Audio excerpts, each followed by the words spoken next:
তুমি পারো করতে মোচন অভাব দুঃখী লোকের, তুমি পরম মুক্তিদাতা মালিকে জগতে। চেহারাটা দেখতে ভালো, পোশাকটাও চমৎকার, অন্তরে তার কালি ভরা, কাজটা বড় কদাকার। চেহারাটা দেখতে ভালো, পোশাকটাও চমৎকার, অন্তরে তার কালি ভরা, কাজটা বড় কদাকার। এই মানুষের ভিড়ে আজি আসল মানুষ নাই রে নাই, এই মানুষের ভিড়ে আজি আসল মানুষ নাই রে নাই। মানুষ দেখতে চলো এবার জাদু ঘরে যাই সবাই, হায় রে সাধের দুনিয়ায় মানুষ পাওয়া বড় দায়। মানুষ দেখতে চলো এবার জাদু ঘরে যাই সবাই, ঠিক না বেরি? রাস্তা ঘাটে যায় না চলা এই মানুষের ভিড়ে, ওই ভিড়ের মাঝে আবার কেহ অন্যের পকেট মারে। আসে না নাই জোরে কান্না কেন? এখানেও থাকতে পারে না, পারে না? এটা কি নেক কাজ না বদ কাজ? রাস্তা ঘাটে যায় না চলা এই মানুষের ভিড়ে, ওই ভিড়ের মাঝে আবার কেহ অন্যের পকেট মারে। তাকেও যদি মানুষ বলো আমার বলার কিছুই নাই, তাকেও যদি মানুষ বলো আমার বলার কিছুই নাই। মানুষ দেখতে চলো এবার জাদু ঘরে যাই সবাই, হায় রে সাধের দুনিয়ায় মানুষ পাওয়া বড় দায়। মানুষ দেখতে চলো এবার জাদু ঘরে যাই সবাই, ঠিক না? এ মুসলমান, আজকে সমাজের ভিতরে সৎ কাজ করবে মানুষ দূরের কথা, বান্দা একজন আরেকজনের হক নষ্ট করে কুল পায় না, বান্দা একজন আরেকজনের সঙ্গে মিথ্যা কথা বলে কুল পায় না। এ মুসলমান, এই কারণে আল্লাহ পাক রব্বুল আলামিন বান্দাকে লোভ দেখায় সুন্দর করে সৎ কাজের প্রতি উদ্বুদ্ধ করেছেন। যে কোনো জিনিসের ব্যাপারে যদি পুরস্কারের ঘোষণা না করা হয়, বান্দারা সেটা করতে চায় না। কোন আল্লাহ পাক রব্বুল আলামিন এই কারণে প্রত্যেকটা নেকের বদলা বান্দার সামনে প্রকাশ করে দিলেন। বান্দা তুমি এই কাজটা করবা তাহলে ওইটা হবে, এই কাজটা করবা তাহলে ওইটা হবে। এভাবে আল্লাহ পাক রব্বুল আলামিন প্রত্যেকটা বান্দাকে আমলের জন্য উদ্বুদ্ধ করেছেন। রব্বুল আলামিন বলেন, মান আমিলা সালিহাম মিন যাকারিন আও উনসা ওয়া হুয়া মুমিন ফালানুহইয়ান্নাহু হায়াতান তাইয়্যিবা। কোন বান্দা অথবা বান্দি যদি নেক কাজ করে, কোন আল্লাহর মুমিন বান্দা, মুমিন শর্ত হওয়া লাগবে, কারণ বেঈমানরা হাজারো ভালো কাজ করার দ্বারাও তাদের কোনো ফায়দা নাই। কারণ যদিও 24 ঘন্টা মানুষের সেবা করে একজন মুশরিক, একজন ইহুদি নাসারা যদি 24টা ঘন্টা মানুষের খেদমত করে, সারা জিন্দেগি যদি মানুষের সেবা করে, বান্দার ওই সেবার বিনিময়ে আল্লাহ কখনোই তার জান্নাত দিবে না। কেন দিবে না? কারণ ইসলাম কবুল করাটা হলো সবচেয়ে বড় শর্ত। কোন বান্দা যদি নেক কাজ করার দ্বারা অথবা ভালো কোনো কাজ করার দ্বারা জান্নাত পাওয়া যাইত, আল্লাহ পাক রব্বুল আলামিনের পয়গম্বরের হাবিব মুহাম্মদুর রাসূলুল্লাহ সাল্লাল্লাহু আলাইহি ওয়াসাল্লামের চাচা আবু তালেব রাসূলকে সহযোগিতার কারণে জান্নাতি হয়ে যাইত। কিন্তু আবু তালেব পয়গম্বরকে এত সহযোগিতা করার পরেও আল্লাহর রাসূলের চাচা আবু তালেব জান্নাতি না জাহান্নামী? কেন জাহান্নামী বলে? 24টা ঘন্টা মুহাম্মদুর রাসূলুল্লাহকে এত সহযোগিতা করলো। আল্লাহ রাসূল সাল্লাল্লাহু আলাইহি ওয়াসাল্লাম সাকরাতুল মাউতের সময় আবু তালেবের কানে কানে এসে ডাক দেয়া বলে, চাচা আপনাকে আপনি একটু করে বলতেছি, আপনার জন্য আমি একটা অফার নিয়ে আসলাম। বলে, কি অফার? আবু তালেব ডাক দেয়া যখন বললেন, মুহাম্মদ তুমি অফারটা বলো। আল্লাহ রাসূল সাল্লাল্লাহু আলাইহি ওয়াসাল্লাম বলেন, চাচা আপনি একটা বারের জন্য আমার কানে কানে বলেন, লা ইলাহা ইল্লাল্লাহু মুহাম্মাদুর রাসূলুল্লাহ। কারণ আপনি আপনার জিন্দেগিটা আপনার হাবিব, আপনার ভাতিজা মুহাম্মদের পিছনে আপনি কাটায় দিলেন। আমার 24টা ঘন্টা দায়িত্ব আপনি নিলেন, আমি যেখানে গেলাম ছায়ার মতো লেগে থাকলেন। আপনি চাচা বেঁচে থাকা অবস্থায় কেউ আমার গায়ে কাঁটাও পর্যন্ত লাগাইতে পারে নাই, ফুলের টোকাও পর্যন্ত দিতে পারে নাই। এত কিছু করার পরও যদি আমি আপনাকে জান্নাতে না নেই, তাহলে আমার বড় আফসোস আর কষ্ট লাগবে। এই চাচা যান, একটা বারের জন্য আপনি আপনার জবানটা দিয়ে পড়েন, এই কালেমাটার স্বীকারোক্তি দেন, আল্লাহ পাক রব্বুল আলামিনের স্বীকারোক্তি দেন। কিন্তু আবু তালেব ডাক দেয়া বলে, মুহাম্মদ আমি এত যদিও সহযোগিতা তোমাকে করলাম, কিন্তু আমি আমার মৃত্যুর আগে আমার ধর্মের সঙ্গে গাদ্দারি করতে পারবো না। আমার ধর্ম আমাকে গাদ্দার বলবে, আমার ভাইরা আমাকে গাদ্দার বলবে, আমার বংশরা আমাকে গাদ্দার বলবে। সুতরাং আমি কালেমা পড়তে পারবো না, কারণ আমি জানি তুমি সত্য নবী, আমি জানি আল্লাহ পাক একজন আল্লাহ। এরপরেও জানার পরেও কিন্তু আমি মানতে পারবো না, জবান দিয়ে স্বীকার করতে পারবো না। দেখেন তো এরকম সৌভাগ্য কত জনের আছে যিনি মুহাম্মদুর রাসূলুল্লাহর প্রত্যেকটা সময় সঙ্গী ছিল, কিন্তু শুধুমাত্র মুমিন না হওয়ার কারণে চিরস্থায়ী জাহান্নাম না জান্নাত।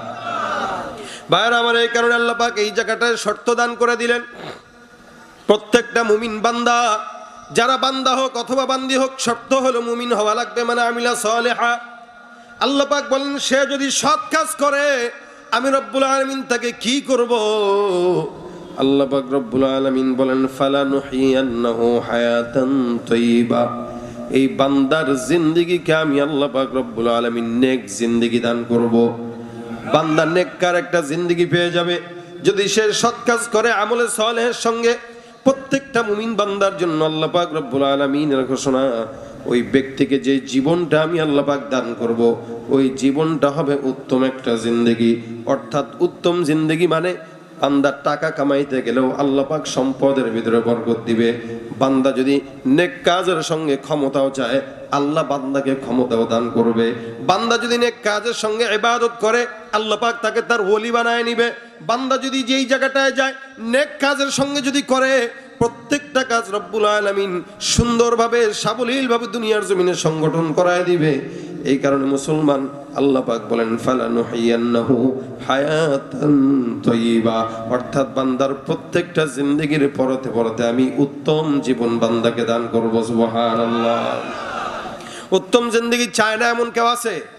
হ্যাঁ, খালি মাত্র নামাজের জিন্দেগিটাই উত্তম জিন্দেগি নয়। এই জন্য আল্লাহ পাক রব্বুল আলামিন বান্দাকে শিখায় দিলেন, খালি আখিরাত পাইলাম আগার দুনিয়া পাও নাই, এটাই উত্তম নয়। আল্লাহ পাক বলেন রব্বানা আতিনা ফিদ দুনিয়া হাসানাতাও ওয়া ফিল আখিরাতি হাসানাতাও ওয়া কিনা আযাবান নার। এই কারণে আল্লাহ পাক রব্বুল আলামিন বান্দাকে আগে সুন্দর করে দোয়াটা শিখায় দিয়া বলেন, বান্দা তুমি মালিকের কাছে যখন চাইবা আগে তোমার দুনিয়াটা চাও। কারণ আমাদের অসংখ্য বুজুর্গানে দিনরা এই কথা বলতেন, যেই ব্যক্তির দুনিয়া নাই ওই ব্যক্তির দিনও নাই, যেই ব্যক্তির জান্নাত নাই ওই ব্যক্তির দুনিয়াও নাই। সুতরাং আগে দুনিয়াও লাগবে, তারপরে আখিরাতও লাগবে। কিন্তু আখিরাতটা অনেক মানুষ অনেকভাবে পায়। কেউ আখিরাতের জান্নাতটা পায় পিঠা টিটা খাওয়ার পরে, জাহান্নামে যাওয়ার পরে, পুরার পরে তারপরে জান্নাত পাবে। আবার কিছু কিছু বান্দারা মরার সঙ্গে সঙ্গে বিনা হিসেবে জান্নাত।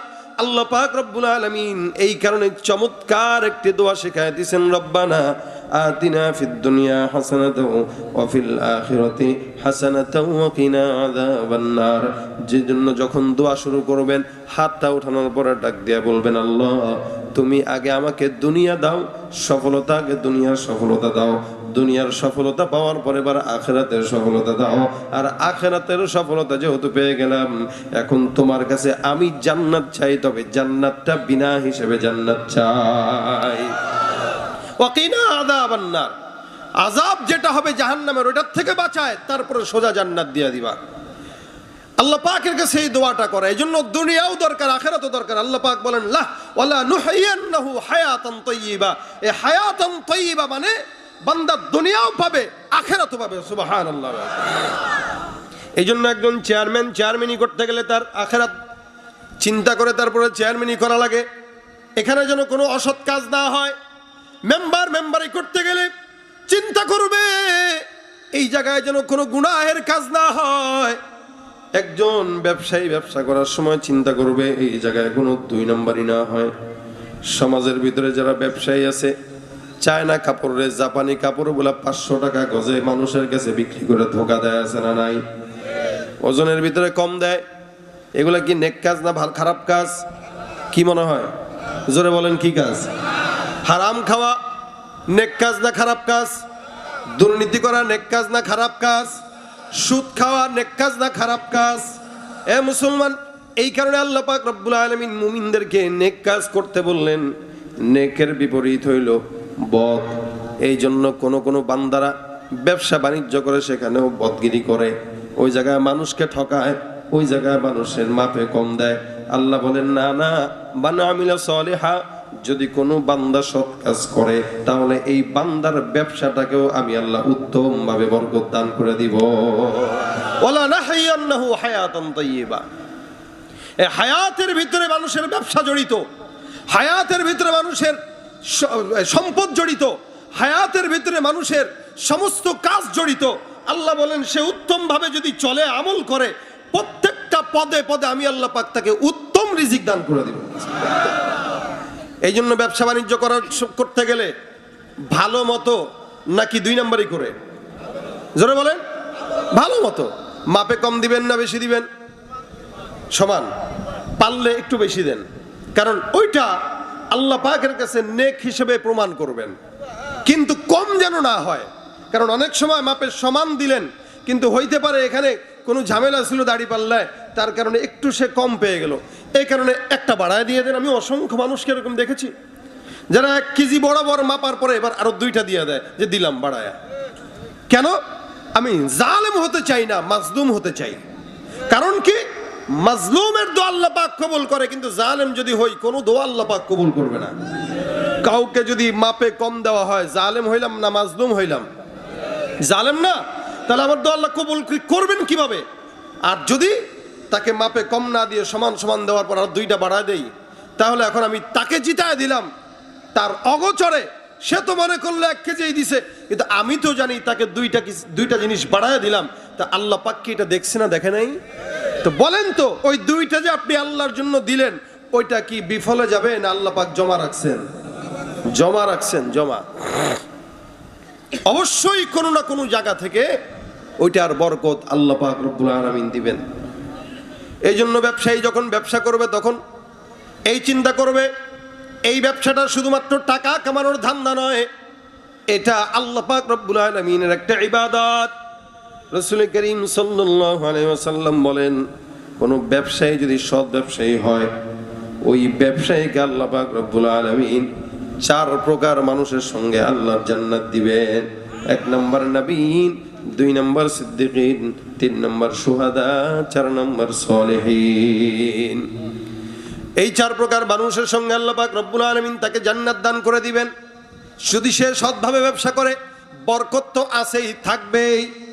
এই কারণে আল্লাহ পাক রব্বুল আলামিন বলেন, বান্দা তোমরা নেক কাজ করো, আমি নেক কাজ করার পর আপনি আপনার জায়গায় থেকে যদি নেক কাজ করেন, এখন যদি প্রশ্ন করেন আল্লাহ পাক আমাকে কি দিবে, আমি তো আল্লাহর কাছে নেক কাজ দিব, আল্লাহ পাক রব্বুল আলামিন আমাকে কি দান করবে? আল্লাহ পাক বলেন, ওয়ালা নাজজিয়ান্নাহুম আজরাহুম বিআহসানি মা কানু ইয়ামালুন। এই যে যত যাবতীয় নেক কাজ আপনারা করলেন অথবা করবেন, এই সমস্ত নেক কাজের বিনিময়ে আল্লাহ পাক রব্বুল আলামিন কিয়ামতের ময়দানে যখন আপনি বিপদে পড়বেন, এটার বিনিময়ে আল্লাহ পাক সকল বিপদগুলোকে দূর করে জান্নাত দান করে দিবেন। কি কাজের উসিলায়? বলেন কি কাজের? নেক কাজের উসিলায়। নেক কাজ করব না বদ কাজ করব? জোরে বলেন, নেক কাজ করব না বদ কাজ? যারা মানুষ হওয়ার পরে, মুসলমান হওয়ার পরেও বদ কাজ করে, তারা কি আসলে মানুষ না অমানুষ? চেহারা যদিও দেখা যায় সুন্দর, কিন্তু চেহারার সৌন্দর্যের কারণে মানুষের কোনো দাম নাই। প্যান্ট শার্ট টাই পরছে, দেখলে মনে হয় বিশাল বড় স্যার, অফিসার। আবার অনেকে আছে চেহারা সৌরভ ধরছে হুজুরের, কিন্তু হুজুরের কোনো আমলই তার ভিতরে নাই। অনেকে আছে পীর সাহেবের ভাব ধরে, কিন্তু আস্থা ভণ্ড একটা দুনিয়াতে আছে না? ভাইরা আমার খুব বুঝবেন, এই জন্য মানুষের চেহারার কারণে হয় না, মানুষের আখলাকের কারণে হয়, নেক কাজের কারণে হয়। আল্লাহ পাক রব্বুল আলামিনের হাবিবের চেহারা আর আবু জাহেল, এই 2 জনের চেহারা প্রায় কাছাকাছি ছিল, কারণ চাচা ভাতিজা। এরপরও আল্লাহ পাক রব্বুল আলামিন একজনকে দোজাহানের বাদশা বানাইছে, আরেকজন হলো কুলাঙ্গার। ঠিক কিনা জোরে বল?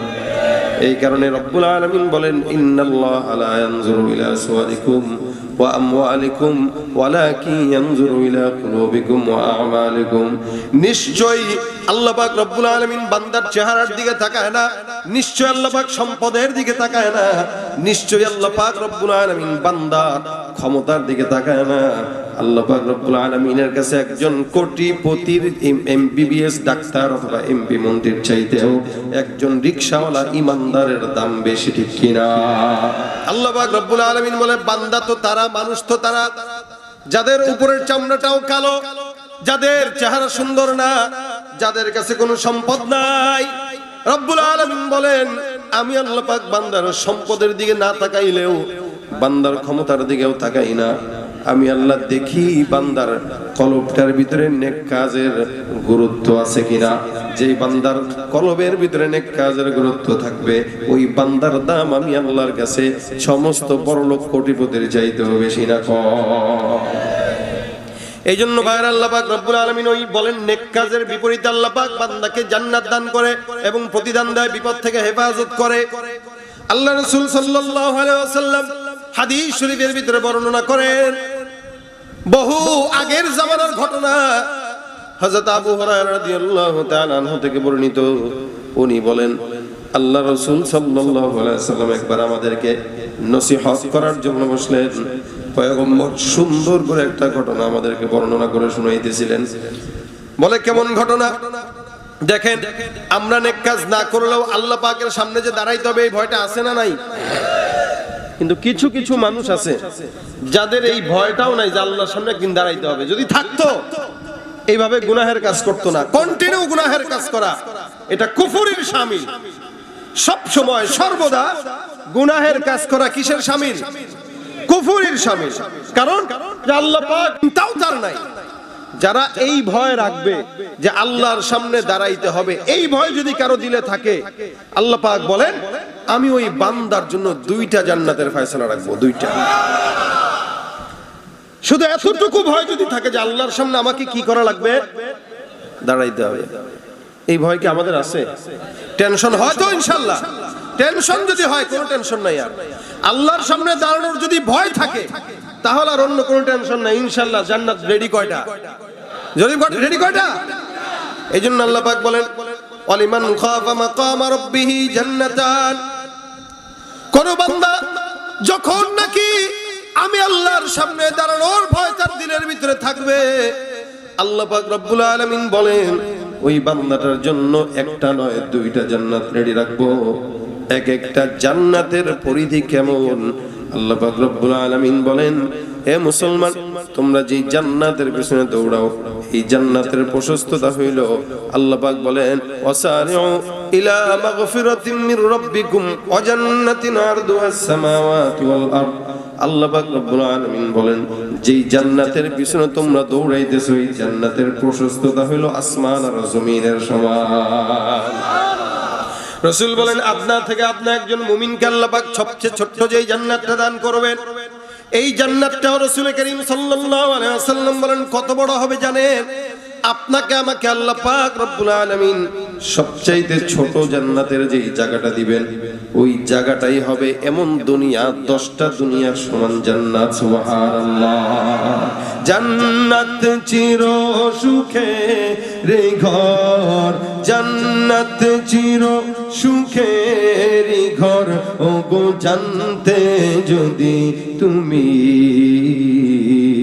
মায়া ঘেরা রঙিন পৃথিবী নয় তো সুখের খনি। জান্নাত পাওয়ার সহজ পথে তো শহীদি মরণ, জান্নাত পাওয়ার সহজ পথে তো শহীদি মরণ। শহীদ হলে খোদার রাহে, শহীদ হলে খোদার রাহে, তবে জান্নাত পাবে তুমি, মায়া ঘেরা রঙিন পৃথিবী নয় তো সুখের খনি। সুবহানাল্লাহ।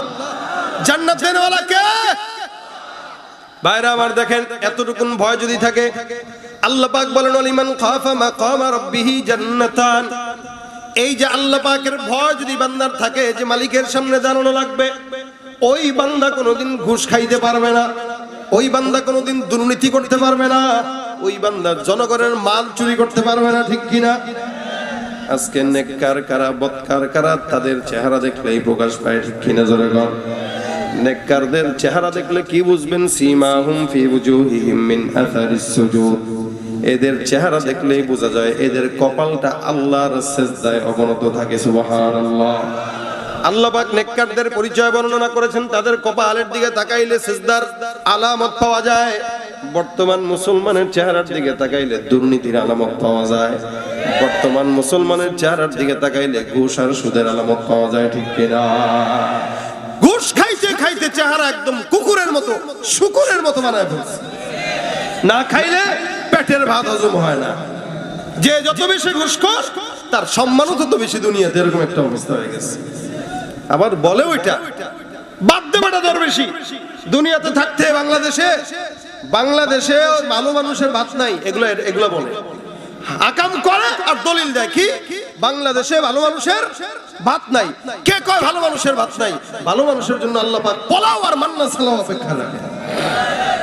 আর যেগুলো দুর্নীতিবাজ, ঘুষখোর, সুদখোর, এদের জন্য আল্লাহ পাক পচা জিনিস রাখে, যেটা সে ভালো মনে করে খায়। এরা বুঝাও না যে এরা কোন জিনিস খাইতেছে। হারাম খাইতে খেতে পেটটাকে জাহান্নামের আগুন বানায় রাখছে, কিন্তু হুঁশ নাই। আবার এরাই সমাজে নিজেদেরকে বড় বড় শিক্ষিত পণ্ডিত বলে দাবি করে। শিক্ষা থাকবে, কিন্তু শিক্ষা থাকলেই মানুষকে মানুষ বলা যায় না। এই জন্য শিক্ষা যেটার সাথে কোরআনের শিক্ষা মিশে যায় আর ওই শিক্ষার সাথে আমল মিশে যায়, ওকে বলা চলে মানুষের মতো মানুষ, ঠিক কিনা? জোরে বল। ওরা হলো দেশের লাগি মহামারীর মতন, ফাইলে কলম ঠেকাইয়া চালায় তারা নির্যাতন। আছে না নাই? ওরা হলো দেশের লাগি মহামারীর মতন, ফাইলে কলম ঠেকাইয়া চালায় তারা নির্যাতন। ঘুষের টাকায় ওদের ভুরি, ঘুষের টাকায় ওদের ভুরি, করে যে টান টান। ওরা শিক্ষিত শয়তান, ওরা কি? ওরা শিক্ষিত শয়তান, ওরা শিক্ষিত শয়তান। পীরগিরি আর মাজার পূজা চলছে দেশটা জুড়িয়া, শিরকি আর ভণ্ডামিতে দেশটা গেছে ভরিয়া। গাজার কলকি টান মারিয়া, গাজার কলকি টান মারিয়া দেখায় খাজার শান। ওরা শিক্ষিত শয়তান, ওরা শিক্ষিত শয়তান, ওরা শিক্ষিত শয়তান, ওরা শিক্ষিত শয়তান। ঠিক না বেঠিক? শিক্ষাঙ্গনের দিকে ভাইরে দেখো না চোখ মেলিয়া, ছাত্ররা সব বই ছাড়িয়া আছে শুধু প্রেম লইয়া। এলাকায় নাই আকাম করতে রাজি, বিয়া করতে রাজি না। যার বউ নাই তার বউর অভাব নাই। এখন যে কোনো জায়গায় যদি দেখেন এদেরকে, কাজী ডেকে বিয়া পড়ায় দিবেন। বাপ মা আমার সন্তান ছোট, বিয়ে বুঝবে কি? যেই পোলা পিরিত বুঝে গাছের নিচে বসা, ওটা বিয়েও বুঝবে। এজন্য বিয়ে দিয়ে দেন সময় মতো, জেনা ব্যভিচার থেকে সমাজ হেফাজত থাকবে। শুধু তাই নয়, বিয়ে যত সময় মতো দিবেন, বিয়ে যত তাড়াতাড়ি দিবেন, আল্লাহ পাক রিজিকের ফায়সালাও করবে তাড়াতাড়ি। আমাদের দেশের মানুষেরা বিয়ে করে 30-35 বছর পার হওয়ার পরে, এরপরে বিয়ে যেটা করছে ওইটার বয়স মনে করেন 32, 34, 35। এখন বিয়ে শাদী করার পরে এবার অপেক্ষা করে হানিমুন করবে। তো 5-7 বছর খালি হানিমুনের জন্যই যায়। বয়স হয়ে গেছে এবার 40 পার, সন্তান নেয় না। দূর নিমুনে সন্তান নিলে তো শেষ, মজা নাই। এতদিন সন্তান নেয় না, যখন 40 বছর পার হয়ে গেছে এখন চিন্তা করছে না এখন বাপ হওয়া দরকার। এখন এমন করছে অর্ডার দিলেই মনে আল্লাহ তাআলা সন্তান দিয়ে দিবে। এখন এত চেষ্টা করে সন্তান আর হয় না। যেই সন্তান আর হয় না তখন কি আর করবে? খালি কিছুদিন পর পর আজমির শরীফের দরবারে দৌড়ায়, অথবা খাজা বাবার দরবারে দৌড়ায়। বাবার দরবারে যায়, বলে বাবা গো বিয়ে তো করলাম এত বছর, সন্তান তো হয় না। বাবাও তো সেই কোয়ালিটিরই বাবা। বাবা কয় আচ্ছা বিবি যারে আমাদের কাছে 1-2 দিন রেখে যাও, সুমন্তার সু কালা কুত্তার সন্তান হয়ে যাবে। কি ভণ্ড না ভালো? এজন্য সন্তান নেওয়ার জন্য আগে বিয়ে করা দরকার, বিয়ের সাথে সাথে সন্তান নেওয়ার ট্রাই করা দরকার। হানিমুন যা করবেন, যারা ওলামা একরাম আছে, ইমানদার আছে, এরা বিয়ে করার পরে এরা কি বউরে নিয়ে মজা করে না, নাকি সে একাই করে? সে একা করে না, সে 10 জন নিয়ে করে। আর ওলামা একরাম ইমানদাররা নিজেরা একা করে। কারণ সে তার বউরে যখন দেখায়, সমস্ত রাস্তাঘাটের মানুষকে দেখায়, মুচিও তার বউর দিকে যেই নজরে তাকায়, সেও গভীর রাতে তার বউর দিকে একই নজরে তাকায়। পার্থক্য রইল কোথায়? রিক্সাওয়ালা তাকায় তো বাপরে ইচ্ছা ভালো। এবার হইল সে এলাকার চেয়ারম্যান, তার একটা বউ সম্মান আছে না আলাদা, তার বউরে মুচি দেখা ওরকম করে না, বউ সেই ভাই সেই। কিন্তু আলহামদুলিল্লাহ ইমানদারদের বউরে থেকে ওইটা বলতেও পারে না, দেখতেও পারে না। এই জন্য আমরা আমাদের বউদেরকে নিয়ে মজা করি একা, তোমার বউরে নিয়ে তুমি একা মজা করো না, আরো 10 জন নিয়ে মজা করো। খারাপ কাজ না ভালো কাজ, এরপরে আমাদের এহসাস নাই। আর বিয়ে করার কথা বললে আরো উল্টা পাল্টা কথা, কি না খাওয়াবে কি, নিজের পায়ে দাঁড়াতে শিখে নাই। তা নিজের পায়ে দাঁড়াতে শিখে নাই, দাঁড়ায় কার পায়ে? বান্দরের পায়ে দাঁড়ায়। অবস্থা এরকম। সন্তানকে বিয়ে দেবো কবে? একটু নিজের পায়ে দাঁড়াক, একটু চাকরি বাকরি করুক, তারপরে বিয়ে দেবো, কোনো সমস্যা নাই। অথচ আল্লাহ পাক বলেন ইয়াকুনু ফুকারা ইউগনিহিমুল্লাহু মিন ফাদলি। কেউ যদি আল্লাহ পাক রব্বুল আলামিনের উপরে ইয়াকিন করে বিয়ে করে সময় মতো, আল্লাহ পাক রব্বুল আলামিন সে যদি গরীবও থাকে আল্লাহ পাক তাকে ধনী বানায় দিবেন। এই কথা কার? আল্লাহর ওয়াদা মিথ্যা না সত্য? এজন্য সন্তানদেরকে সময় মতো বিয়ে করা, বাল্য বিবাহের কথা বলতেছি না আমি, সময় মতো বিয়ে করা। তাহলে দেখবেন সন্তানের সম্পদ এবং সন্তান উভয়টাতেই বরকত দিবেন কে? পোলাপান যেগুলা প্রেম প্রীতি বুঝে, এগুলা বিয়ে শাদীও বুঝে। আজকালকার সমাজে 12 বছরের পোলাপান পর্যন্ত 9 বছরের মেয়ের নিয়ে রাস্তাঘাটে বেরোয় ভালোবাসা দিবস পালন করতে। এটা আমাদের সন্তানেরাই, অথচ বাপ মার কোনো খবর নাই। এতটা বেহাল দশা আমাদের সমাজের। আল্লাহ পাক এই সমাজকে হেফাজত করুক, যারা বলেন আমিন। শিক্ষাঙ্গনের দিকে ভাইরে দেখো না চোখ মেলিয়া, ছাত্ররা সব বই ছাড়িয়া আছে শুধু প্রেম লইয়া।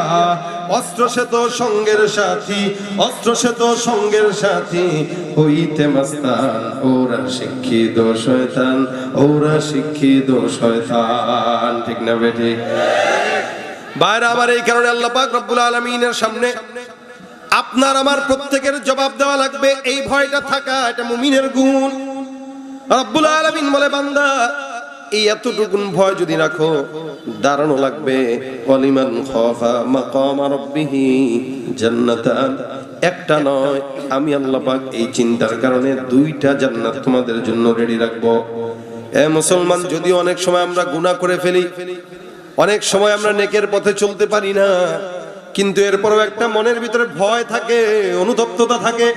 হায় হায়, এত গুনাহ আমার দ্বারা হয়ে গেল, আমি আল্লাহর দরবারে কেমনে দাঁড়াবো? এতটুকুন ভয়টাই জরুরি। এতটুকুন ভয় যদি কোনো মানুষের ভিতরে না থাকে, ও তো মুসলমান হতে পারে না, ও নালায়েক, না খান্দা, নাজিস, বেঈমান।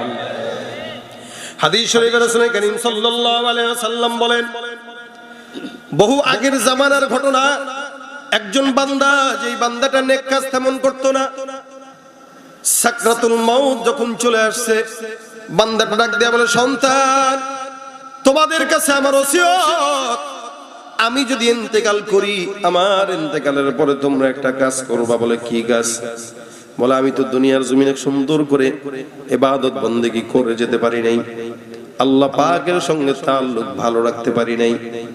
খুব বুঝবেন, দেখেন ভাইরা আমার, শুনেন, একটা বান্দা ইবাদত করতে পারে নাই, একটা বান্দা নেকের কাজ করতে পারে নাই, এই বান্দাটা এখন সন্তানদেরকে ওসিয়ত করে ডাক দিয়া বলে, সন্তান আমার দিলের ভিতরে বড় ভয়, আমি আমার মালিকের সামনে কোন মুখ নিয়ে আল্লাহ পাক রব্বুল আলামিনের সামনে আমি দাঁড়াবো?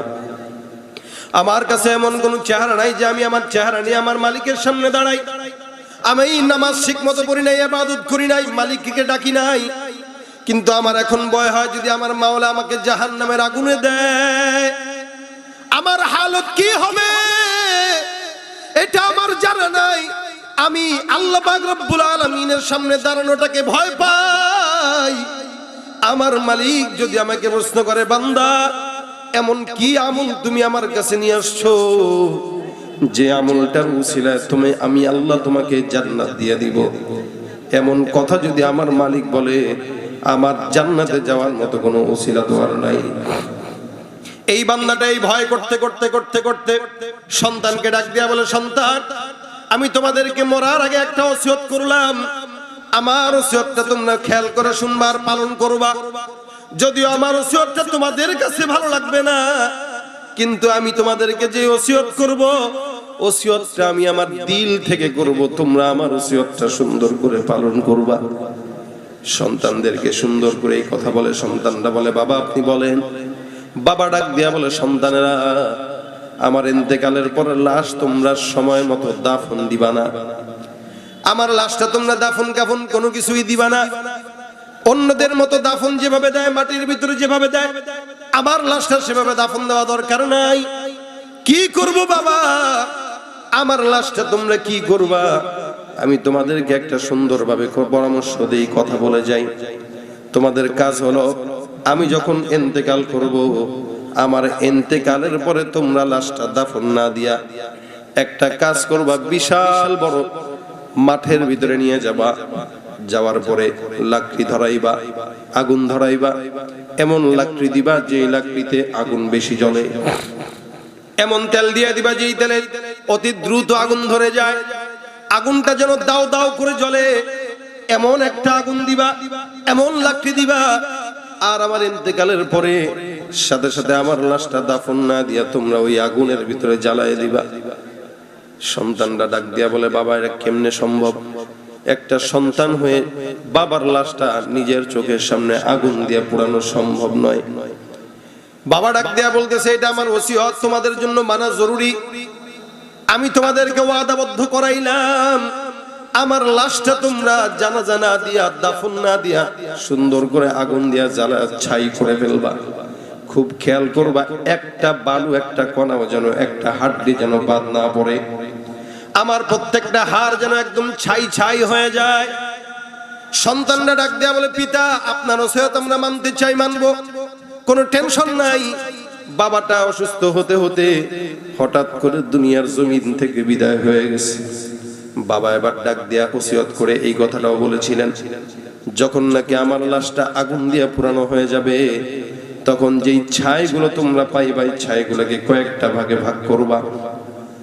এই ছাইগুলোকে প্রথমে তোমরা বালুর সঙ্গে, মাটির সঙ্গে মিশায় দিবা, তারপরে ছাইগুলোকে নদী সমুদ্রের সঙ্গে ভাসায় দিবা, তারপরে ছাইগুলোকে বাতাসের সঙ্গে মিলায় দিবা।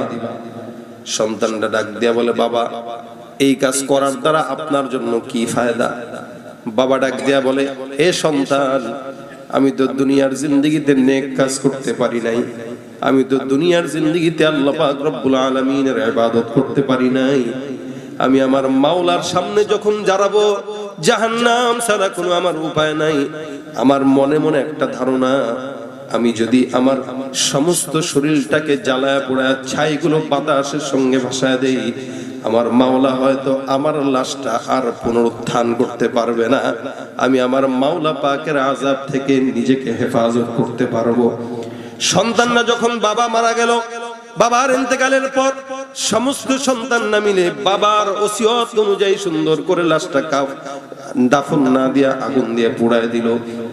পুড়ায় দেওয়ার পর এবার কিছু অংশ বাতাসের সঙ্গে, কিছু অংশ মাটির সঙ্গে, আর কিছু অংশ পানির সঙ্গে মিলায় দেয়।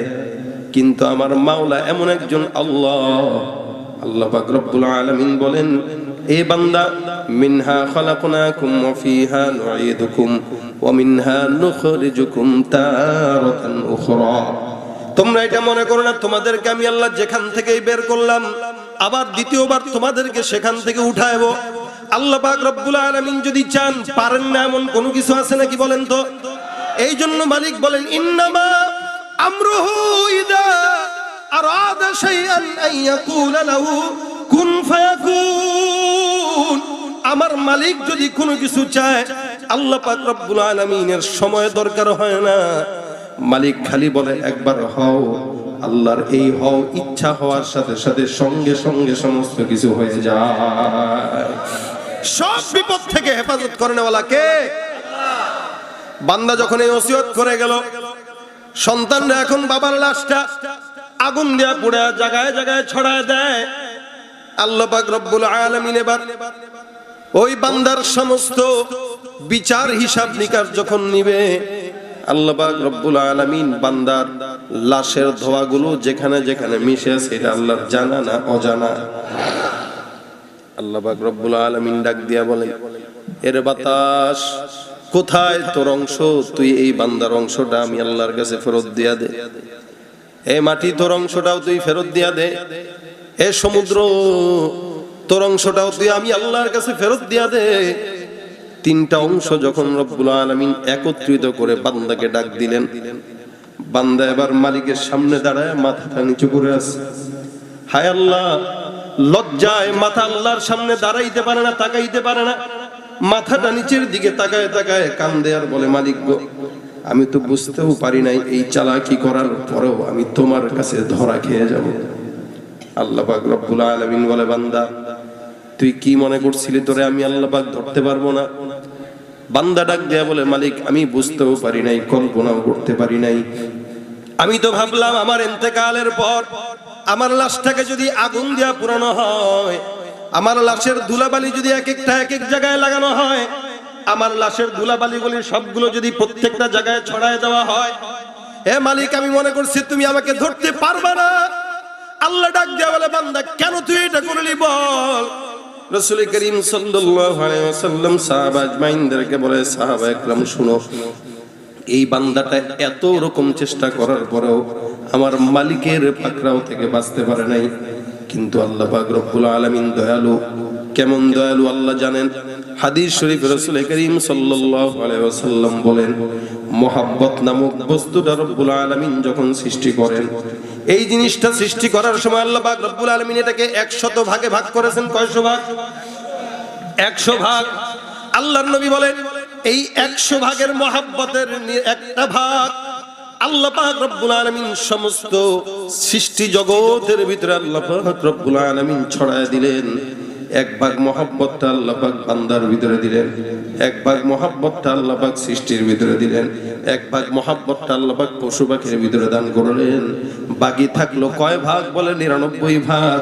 আল্লাহ পাক রব্বুল আলামিনের হাবিব বলেন, এই 100 ভাগ মহব্বতের একটা ভাগ রব্বুল আলামিন সারা সৃষ্টি জগতের ভিতরে ছড়াইলেন। আর বাকি থাকলো কয় ভাগ? বলে 99 ভাগ। আমার আল্লাহ বলে, এই বাকি 99 ভাগ মহব্বত আমি শুধুমাত্র বান্দা তোমাকে ক্ষমা করার জন্য আমার দিলে রেখে দিলাম। বলেন তো আল্লাহ পাকের মহব্বত আমাদের চেয়ে বেশি না কম? এই বান্দা যে সারা জিন্দেগি ভর গুনাহ করলো, নেকের কাজ তেমন করে নাই, কিন্তু একটা ভয় বান্দার দিলের ভিতরে ছিল। ওই ভয়টা হইলো আমার মালিকের সামনে আমার দাঁড়ানো লাগবে।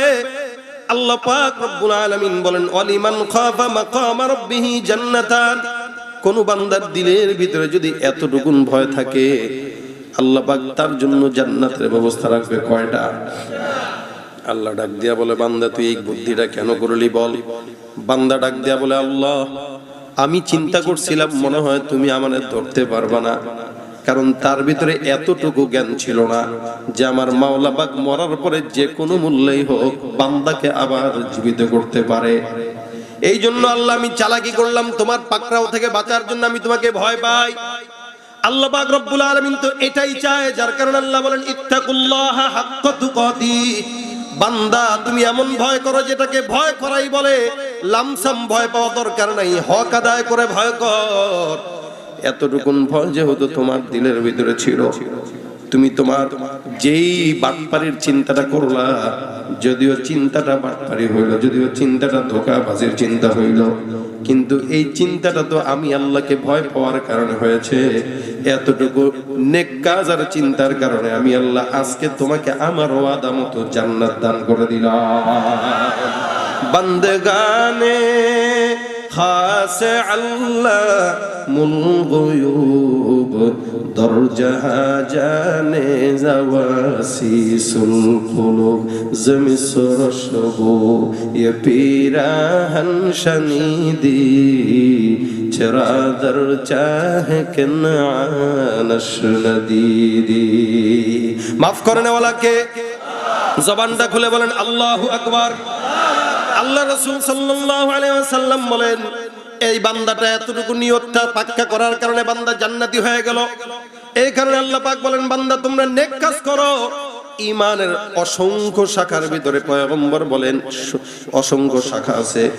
আল্লাহ পাক রব্বুল আলামিনের হাবিব বলেন এর ভিতরে অন্যতম একটা শাখা যেটা কি আল্লাহ রাসূল সাল্লাল্লাহু আলাইহি ওয়াসাল্লাম বলেন ইমাতাতুল আযা আনিত তরিক। অসংখ্য নেক কাজ করবেন, কেউ যদি নেক কাজ খুঁজে না পান কোন কাজ করব কোনটা যেন নেক কাজ, রাসূলের কথা অনুযায়ী হাদিস অনুযায়ী একটা জিনিস শেখা যায়। মানুষ হাঁটার রাস্তা যেটা আছে অনেক সময় কলার সলকা পড়ে থাকে, অনেক সময় ইটের টুকরা পড়ে থাকে। এই মানুষের পথের মাঝখান থেকে ইটের টুকরাটা সরায় দেন, এটাও একটা নেকের কাজ, এটাও একটা ঈমানের কাজ। কলার চলকা পড়ে আছে ওটাকে ছড়ায় দেন, এটাও একটা নেকের কাজ, এটাও একটা ঈমানের কাজ।